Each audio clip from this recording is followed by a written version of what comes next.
Olá, pessoal! O programa de hoje vai ser dedicado especificadamente a uma só pessoa, mas ela teve seus momentos de glória na década de 50. Sim, eu não estou falando de Marlon Brando, mas sim de James Dean. Esse é o Take a Take e bem-vindo a mais um programa.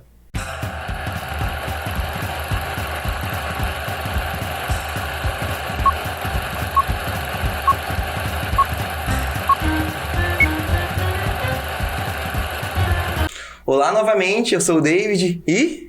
Sou o Roberto. E ele aceitou o meu desafio hoje de a gente desossar de forma inocente a vida breve que teve esse ator chamado James Byron Dean. E a sua vida breve no cinema também, né, Roberto? Sim. Já quer falar alguma coisa logo de cara para começar o assunto bem? Quero dizer que James Dean é mais conhecido como um mito do que como ator. A gente pretende falar um pouco dele como ator, porque como mito ele é vendido como um produto da indústria cultural, né? Então tem imagens, tem camisetas, tem todo um estilo e a gente quer realmente falar dos filmes dele, daquilo que colocou o nome dele na história, mesmo sendo 3 filmes apenas como protagonista, mas foram suficientes para marcar o nome dele na história. Eu já vou começar a falar um pouco mais da vida dele pessoal. Logo de cara, ele nasceu no dia 8 de fevereiro de 1931, propósito foi aniversário dele semana passada, e teve o seu triste falecimento em 30 de setembro de 1956, às 11h20 da manhã. Por conta de um trágico acidente de carro, mas o James Dean começou a ter o seu destaque na mídia logo com seus 20 anos de idade, em 1950, por conta de um comercial da Pepsi. E os amigos deles envolvidos na escola de teatro, que ele sempre gostou de teatro, sempre gostou de atuar, sempre gostou de demonstrar aquilo que faltava nele. E quando ele começou a ter destaque nessa propaganda da Pepsi, ele começou a ter destaque na escola de teatro e começou a ter breves aparições em novelas, em séries, até um filme com o Rupert Bogart a respeito de uma editora. E o diretor que olhou para ele e viu que ele tem grandeza foi o Elia Kazan, que foi o diretor do grandioso O Bonde Chamar de Desejo, o do Sindicato de Ladrões com Marlon Brando, e ele viu a grandeza no James Dean logo nas pequenas aparições que ele fez antes do primeiro filme protagonizado por ele, que foi em torno de 5 anos mais ou menos, entre 1950 a 1955. E o primeiro filme que ele estrelou, chamado Vidas Amargas, ou East of Eden, da forma que você preferir, ele já demonstra de maneira totalmente simples a grandeza que ele tinha por demonstrar o jovem perdido na década de 1950, onde era predominado pelo Marlon Brando, pelo Sinatra na música e também pela Elizabeth Taylor no conceito feminino de cinema. E o James Dean mudou totalmente a estrutura de fazer com que os jovens pensem no cinema. A gente tinha um cinema pós-guerra, o neorrealismo italiano, a construção da Era de Ouro de Hollywood, mas também tinha o Rebelde, o James Dean intitulado como Rebelde, e mortalizou sua imagem como rebelde ou eternamente rebelde. Certo, Roberto? Certo. Então, a gente tem que pensar o James Dean no contexto, né? Ele era o cara certo no lugar certo, vamos chamar assim, né? Por quê? Porque 1955 são exatamente 10 anos pós-Segunda Guerra. Uhum. E a Segunda Guerra, ela trouxe toda uma desilusão, né? Tudo aquilo que o homem desenvolveu de sociedade, de cultura, com uma demonstração que culminou na bomba atômica em Hiroshima e Nagasaki, né? Então, aquela geração ficou um pouco desiludida. 10 anos depois, os jovens daquela geração da década de 50 eram jovens que juraram não repetir os erros dos pais e queriam mostrar a que eles vieram. O que eles chamavam de geração beatnik, né? E esses jovens queriam rock and roll, eles queriam diversão, eles queriam sexo, né? Estavam se descobrindo. Então o James Dean surge nesse cenário de Vidas Amargas, que é baseado no livro, né, do John Steinbeck, Vidas Amargas. Ele surge como um representante dessa juventude. Uma juventude que até então no cinema não tinha cara, porque quando os jovens apareciam nos filmes, eram sempre em papéis bem secundários, bem coadjuvantes e até com cara de bobo. Já o James Dean aparece como protagonista e com toda uma angústia existencial, e a gente vai falar, claro, bastante disso, e isso vai virar a marca da juventude dos anos 50. É que você começar a falar muito de James Dean, começa a correr uma lágrima, como já ocorreu, mas é isso que o Roberto disse, é totalmente verdade. Porém, quando o James tinha 9 anos, ele perdeu a mãe, que a mãe acreditava muito na potência de atuação dele, nos sonhos que ele tinha, e ele perdeu o pai por outras famílias. Então, ele ficou um jovem lá para os seus dos 9 aos 20 anos perdido.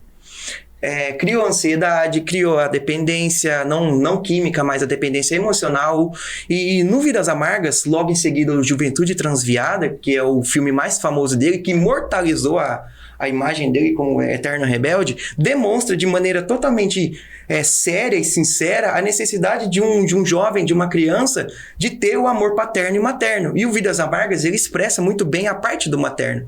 Enquanto o Juventude Transviada, principalmente a cena inicial e a cena final, que ele resgata toda a angústia que ele tinha no passado, ele demonstra no filme. E é isso que o Nicholas Ray, o diretor de Juventude Transviada, tentou mostrar para os jovens que estavam vendo James Dean na época, a mostrar que os atores, os grandes, os deuses do cinema também têm problemas. E o James Dean veio para abrir as portas do cinema, principalmente nessa parte de juventude, que eu acho que a década de 80 deve muito por isso, a demonstrar que os jovens também têm problemas. E o James Dean estava lá. Ele sempre estava lá, sempre esteve lá, para fazer isso. E eu revi os filmes recente pra gente vir falar sobre isso. E, cara, toda vez é como se fosse a primeira vez de ter visto, sabe? O Elia Kazan, o filme começa quando o diretor, o roteirista, pega um livro para adaptar, né? Eu acho que quando ele leu o Vidas Amargas, ele viu a figura de um menino querendo a aprovação do pai, mas sobretudo o amor da mãe. Sim. E ele falou assim, eu conheço a pessoa certa para isso. Alguém que viveu na pele isso, alguém que sente a dor real e que vai transfigurar isso na tela, ou nas telas, né? E aí ele escolheu James Dean. Quando estava sendo rodado Vidas Amargas, com Elia Kazan, né, o diretor, o Nicholas Ray ouviu falar de um cara que estava se dando bem, estava se demonstrando um bom trabalho e falou, bom, eu também preciso de um jovem bastante rebelde, com uma atitude muito diferente e é esse o homem certo. O James Dean, ele vem de uma tradição, é bom a gente dizer, do Actors Studio, que era uma tradição de muito improviso na atuação. Então, dali também vem o Marlon Brando, dali também vem o Montgomery Clift, né? De todo esse sistema de atuação que trabalhava com improviso. Então, se a gente for reparar mesmo, falando do James Dean como ator, ele usava muito bem o corpo em tela, né? Em cena. Ele se apegava, ele está sempre meio que se contorcendo, ele está sempre meio que encostando ou agarrando em alguma coisa, como alguém que está sentindo medo e não quer que aquilo, não quer se sentir mais sozinho do que já se sente. Então ele se agarra ao que tem por perto. Reparem qualquer cena dele, principalmente nesses 2 primeiros filmes. Então toda essa dor, todo esse desarranjo, é esse homem que está se entendendo no mundo, está tentando achar o seu lugar no mundo e está sofrendo enquanto isso não acontece. O Vidas Amargas, ele, se a gente for reparar bem, uma coisa que eu estava vendo é que ele é baseado na metáfora de Caim e Abel. Sim, sim. Né? Então, tem o pai, né? O Adão, que seria o pai de Caim e Abel, Eva. Então, no caso, Eva, na tradição cristã, é a mulher pecadora que convenceu o marido a pecar. Então, o pai no filme sabe que a mãe partiu para uma vida de pecado, né? E aí ele fala para os filhos que a mãe morreu. Uhum. E aí o filho sente que tem algo errado e ele sente que a mãe não morreu. E aí ele sente que está faltando alguma coisa, que ele precisa buscar isso. Aí quando ele encontra a mãe e vê que a mãe era uma cafetina. Sim. Que dirigia ali uma casa de prostituição. Aquilo era muita verdade para ele aguentar. Exatamente. Quando ele foi tentar conversar com o pai dele a respeito disso, ele foi dado como errado. Sim. E essa questão do Vidas Amargas também tem uma coisa que é muito legal, que ele quase faz o mesmo erro que o pai ao mostrar para a namorada do irmão, que ele também gosta, que o irmão morre. Sim. Então é o simbolismo de Caim e Abel, desculpa, é que eu penso só no James Dean. Aí, também se enquadra nessa parte, porque ele tá tentando a aprovação do amor de uma garota, mas também buscando o amor da mãe e tentando a aprovação do pai. Então, os 2 primeiros filmes do James Dean é muito simbolismo. Sim. Sabe? Porque essa parte paterna. E principalmente no Juventude Transviada. Quem que nunca brigou com os pais, se rebelou contra os pais? E o filme, ele mostra exatamente isso, principalmente na parte que quando ele fala pro pai que ele precisa da briga, ele precisa da confusão pra ele se sentir bem, porque assim o pai dele vai notar ele. Quem sabe? Eu já passei muito por isso. Algumas vezes, algumas brigas com os meus pais. O James Dean, no filme, por ele não ter isso na vida real, ele fez exatamente no filme. Então ele é muito mais que um filme. Os 2 primeiros filmes deles é muito mais que um filme. Ele é literalmente uma releitura do que é a vida de uma pessoa que é perdida. Ou uma pessoa que é necessitada de atenção. Uma pessoa que quer aprovação. E o James Dean faz tudo. Ele puxa tudo pra ele demonstrar para os jovens daquela época que também é necessário você se rebelar de uma forma muito inocente, falando aqui. No Vidas Amargas, né, o Cal, que é o personagem dele, tem assim, um conflito com o irmão também, né? O irmão é visto como alguém que é perfeito. Sim, sim. Alguém que é acima de qualquer suspeita. O pai não tem preocupações com o irmão, né? O irmão se chama Aaron, né? E o irmão tem uma namorada, e uma namorada linda, e aí o James Dean se aproxima da namorada do irmão, né? E depois, quando ele descobre que a mãe é uma cafetina, ele pega o irmão e joga em cima da mãe e fala: toma, veja o que é a sua mãe, né? Aguenta isso aí, veja se você aguenta esse lado da vida, né? Então, assim, o que eu sofro, você vai sofrer também. Então ele tem essa comparação, quem é irmão, quem tem irmão e é comparado com o irmão sente essa dor, e quem é o filho que busca a mãe também sente essa dor.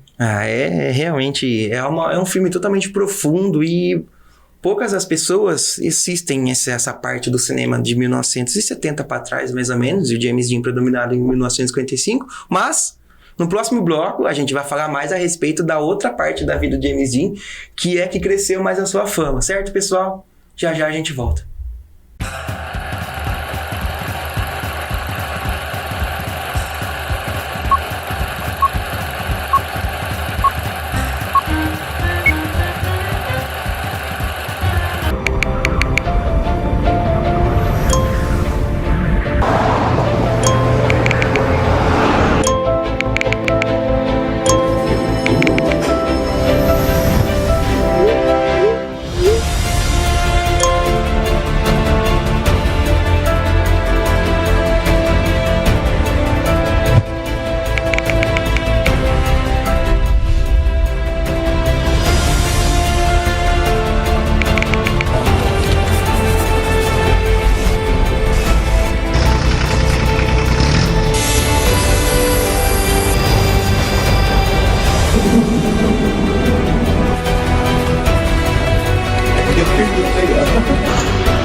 Os acidentes e a morte não tiram férias.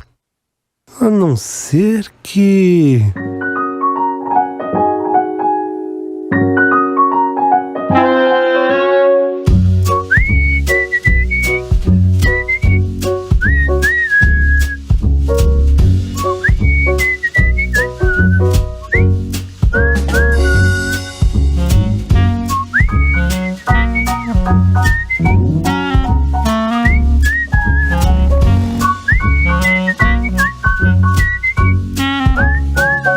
Trânsito, dê férias para a morte.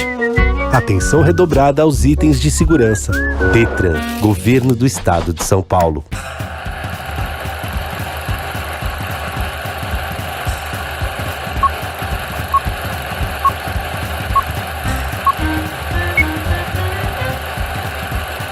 Pessoal, voltamos para falar a respeito do eterno rebelde chamado James Dean, só que dessa vez com um foco em Juventude Transviada, o segundo filme da breve carreira que ele teve, certo, Roberto? Então abrem as portas da gentileza para falar a respeito do filme mais famoso dele. Sim, Juventude Transviada, também lançado em 1955, assim como o anterior, Vidas Amargas. No Brasil teve essa tradução, né, Juventude Transviada, que vem do título original Rebelde Sem Causa. Com certeza, para quem assistir o filme, vai perceber que Rebelde Sem Causa descreve melhor o filme do que Juventude Transviada, né? Juventude Transviada dá a ideia de uma juventude que era boa, cheia de valores e que foi desviada de um caminho virtuoso para um caminho de perdição. Já o Rebelde Sem Causa é aquele que não tem um problema real. Eles não sabem nem identificar qual é o problema, mas eles sentem um problema. Sim. Eles sentem que eles não se encaixam. Eles sentem que o mundo não os entende. Isso tem mais a ver com o personagem Jim Stark, do James Dean no filme, do que Juventude Transviada. E por que acontece isso na tradução? Porque no Brasil sempre teve uma forte pressão conservadora, principalmente por parte da igreja, né? Então os títulos que poderiam trazer algum tipo de desvio moral, desvio comportamental, tinha que vir bem carregado. Por exemplo, o filme do Scarface ficou Scarface, a vergonha de uma nação. Por quê? Porque tinha que colocar o crime como algo vergonhoso.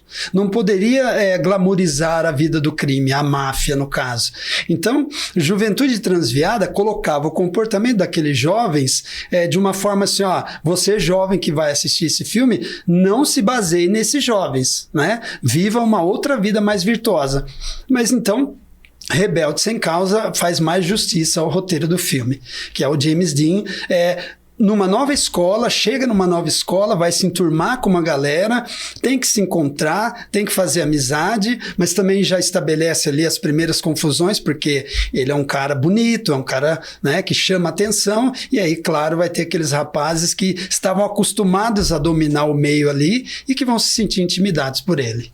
Exatamente, agora contradizendo nessa parte de cinema do James Dean no Juventude Transviada, logo nas filmagens do segundo filme que aconteceu no mesmo ano, o James Dean ele criou uma forte paixão pelo automobilismo, que é por conta dele ter comprado o primeiro Porsche dele, começou a correr, ganhou algumas corridas, uma primeira e uma em terceiro, e isso desbloqueou uma nova paixão. Então, da mesma maneira que ele rodava o Juventude Transviada, ele também corria. Então, o Nicholas, o Ray, o diretor, ele tinha conflito com a agenda do James Dean por conta das corridas. Que ele é um cara debochado, ele já conquistou o que ele queria, mas mesmo assim ele se esforçava para fazer as duas coisas que queria. Porque ele estava se encontrando no mundo, tanto no filme, como mostra no Juventude Transviada, e principalmente na parte de fora das câmeras, que é onde ele estava se encontrando no mundo. Ele tinha rompido o relacionamento com a menina do Vidas Amargas, e ele estava totalmente desiludido com a vida, e o trabalho é a única coisa que importava para ele, as duas coisas no caso. E logo quando ele comprou o Porsche 550 Spider, intitulado e nomeado como Little Bastard, que onde conta a maldição do Little Bastard. Alguém aí já ouviu falar, produção, da maldição do Little Bastard? Você aí de casa já ouviu falar? Enfim. Demonstra que a paixão de um carro pro outro cresceu muito mais a respeito do Little Bastard. E foi aí que aconteceu toda a tragédia. Porque tem muita gente que acredita que o carro é amaldiçoado, ou James Dean... Eu me nego a acreditar que ele estava errado. Não estava errado, ele tá super certo. Ele só estava testando o carro.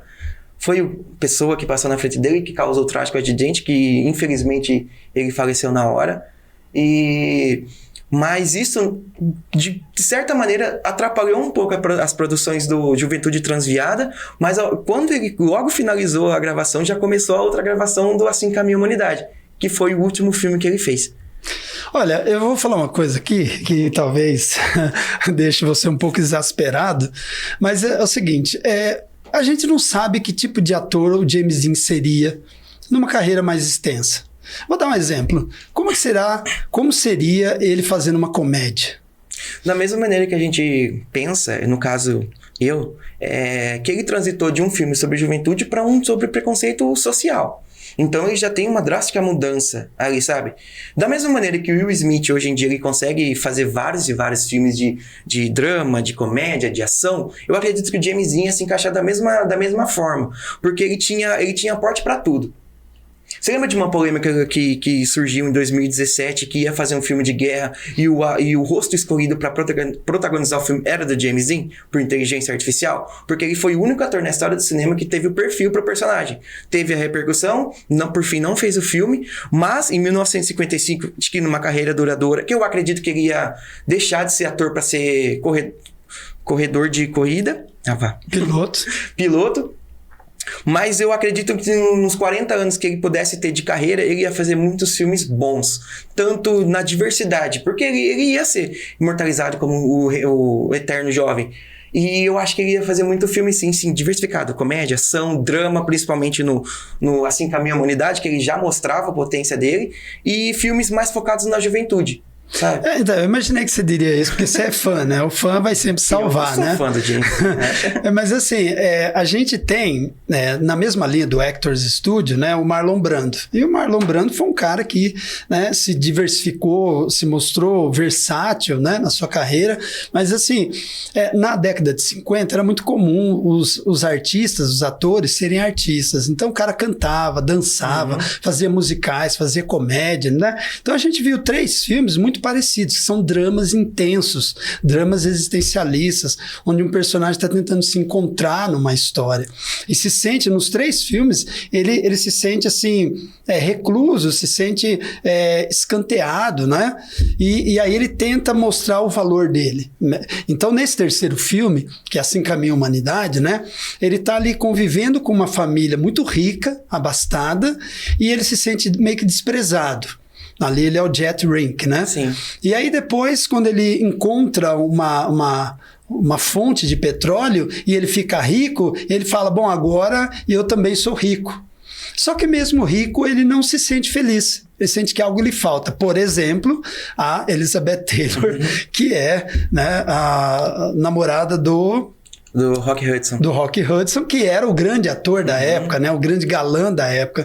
Então, ele tem tudo menos a mulher que ele queria ter ali naquele contexto. Então, assim, são 3 dramas muito parecidos, mas fica essa coisa, né? Mas não importa a resposta, eu só levantei a pergunta porque, assim, a vida não nos deixou saber. A gente sempre vai ficar se questionando o que ele teria sido, até onde ele teria chegado. É a mesma coisa do Bruce Lee, com 5 filmes. O que seria dele hoje? Ele seria um cara grandioso no cinema, da mesma maneira que James Dean. Acho que hoje em dia, se ele tivesse uma longa vida, já teria falecido. Mas fica a pergunta, e se? O que aconteceria? E o que ele poderia ter feito, sabe? Então, quando eu penso no James Dean, eu penso numa outra pessoa que você conhece bastante também, a Marilyn Monroe. Sim. Se a gente perguntar na rua, quem já ouviu falar de Marilyn Monroe? Todo mundo. Mas quantos filmes você já viu dela? A maioria não viu nenhum. Mas o mito foi além do artista, né? O caso do James Dean é igual, né? O mito superou o artista. Então, a maioria das pessoas fala assim, você assistiu o filme de James Dean? Filmes dos anos 50, no caso da Marilyn Monroe, preto e branco, alguns filmes dele, os 3 era, né, colorido, Technicolor e tal. Mas, CinemaScope, né? E, não, eu não vi filme dele, mas eu já ouvi falar dele. Então, geralmente ouviram sobre o mito. A indústria cultural é boa nisso, né? De criar e vender mitos, mas daí ver os filmes, saber por que essa pessoa trilhou um caminho que deu tal destaque para ela é um pouco mais complexo, né? E voltando na parte pessoal, quando foi anunciado da morte do James Dean, 2 garotas se suicidaram porque numa carta que eles escreveram não aguentaria o mundo sem o James Dean. Sim. Então o impacto da morte dele quase foi do nível do Michael Jackson quando ele faleceu. Para mim, no caso da Tina Turner, do Carl Weathers, que infelizmente nos deixou esses tempos atrás. Porque o James Dean, até no próprio terceiro filme, já mostra um pouco da realidade do que era a vida. Quando ele conseguiu a fama, a grandeza, ele tinha tudo. Mas, ao mesmo tempo, ele queria ter alguma coisa a mais, que era a aprovação novamente. Que é no final do Assim Caminha a Humanidade, que ele cai morto sozinho. Tipo, ele morreu rico, mas morreu sozinho. E o James Dean, infelizmente, na vida pessoal dele, foi basicamente a mesma coisa. Então, eu te pergunto uma coisa, você vai responder rápido. Qual é o nome inteiro dele? James Byron Dean. Então, vamos pegar esse nome do meio que pouco se fala. Byron. Byron é o nome de muita gente já ouviu falar, todo mundo não, mas muita gente já ouviu falar, é de um poeta romântico inglês. O romantismo, todo mundo sabe, o mote, o forte do romantismo é a tragédia. É o fim trágico, né? Então, ele tem no nome do meio uma herança, uma tradição trágica, né? E o seu percurso nos filmes e também na vida foi trágico, né? Combinando com o seu nome do meio. Isso faz muito sentido. Acho que você não tinha pensado nessa, né? Não, porque se eu começar a pensar muito, infelizmente, ocorre a emoção minha. Mas logo lá pra década de 90, 2000 e 2011, a gente teve 3 filmes sobre o James Dean, que é um de 90 que eu nunca consigo achar pra assistir. O de 2000, que é com James Franco fazendo James Dean, que é a passagem dele nos 3 filmes. E de 2011, que é o Dana Dinham fazendo o James Dean, sobre o fotógrafo que imortalizou a imagem dele andando pela Times Square. Sim. Se o produtor, Lucas, se você conseguir colocar essa foto na tela, que é ele andando na Times Square na chuva, vai ser de bom grado. Bom, se a pessoa não assistir filme nenhum dele, mas ver só essa sessão de fotos dele, já vai dar para saber bem ou sentir bem o que era o James Dean. Sim, e quando esse fotógrafo, que eu não lembro o nome agora, tirou as fotos, logo já foi publicada na Life, e foi logo no início da premiere do Juventude Transviada da Cobra, e não compareceu. E o nome dele já estava circulando por todos os lugares, era James Dean pra lá, era James Dean pra cá, até mesmo Marlon Brando já falou uma coisa sobre ele, que era um jovem perdido tentando se encontrar, isso é total verdade. Se o Marlon Brando tá falando, quem somos nós pra julgar? Acredito que teve muitos diretores que tiveram que repensar, porque já estava com ele no plano, né, para os próximos filmes. Sim, o estúdios da Warner tinha um contrato com ele de 10 filmes para fazer logo no início do Assim Caminha a Humanidade, mas infelizmente mesmo, o destino não permitiu isso, por conta do acidente trágico que ele sofreu com o teste do novo carro dele, Little Bastard, para participar de mais uma corrida logo depois, quando acabou as gravações do Assim Caminha a Humanidade. Ele ganhou o Oscar póstumo de... Ele foi o primeiro indicado ao Oscar póstumo da história. Sim. E o Assim Caminha a Humanidade, por mais que ele não tenha todo o tempo de tela assim, ele ainda faz o que ele tem que fazer em tela, ele demonstra toda a sensação, tudo que ele queria mostrar. Eu acho que ele conseguiu em 3 filmes. Bom, você que gosta disso, né? O terceiro filme, o título original é Giant, né? Gigante. Então foi isso que ele foi, né? Talvez a maior mensagem que o James Dean passa para nós é que eu fiz tudo o que eu fiz em 24 anos. Em 3 filmes. Eu fiz mais do que a maioria das pessoas faz uma vida inteira. Em tão pouco tempo. Né? Então, é isso que a gente pensa, né? Talvez se a gente pensar a vida de maneira mais grave, se você soubesse que você tem mais um dia, uma semana, um mês que seja de vida, o que você faria? Né? E aí, ele fez isso. Ele fez o que ele queria ter feito. Por isso que foi tão transgressor. Sim, e ele imortalizou a imagem dele, tá até aí até hoje, e vai permanecer pro resto da vida. Mas, infelizmente, o programa tá chegando ao fim. Não queria que acabasse, porque tem muita história sobre James Dean para falar, e eu espero que você tenha gostado. Foi uma conversa sensacional, uma conversa que me toca muito a respeito. Tem alguma coisa para finalizar? Tem, para finalizar. Então, o James Dean, ele como um ator, né? Ele nos mostrou o que é atuar com paixão, com improviso, sentindo cada palavra do roteiro, mas principalmente como pessoa, ele deixa para nós a ideia de que só se vive uma vez, né? E que a juventude é talvez a fase da vida, né, em que todos os sonhos estão assim operando no limite. E ele não se abdicou de nenhum deles, ele fez todos eles se tornarem realidade. Sim, e só para finalizar o programa, eu só queria falar uma frase do garoto que olhava para baixo, falava para dentro, que ele dizia que sonhe como se fosse viver para sempre e viva como se fosse morrer amanhã. James Dean nasceu e morreu em sua própria filosofia. É isso, pessoal. Muito obrigado pela presença, Roberto. Muito obrigado a você que ficou até aqui com a gente. E se caso não te veja mais hoje, tenha um bom dia, uma boa tarde e uma boa noite. Até a próxima.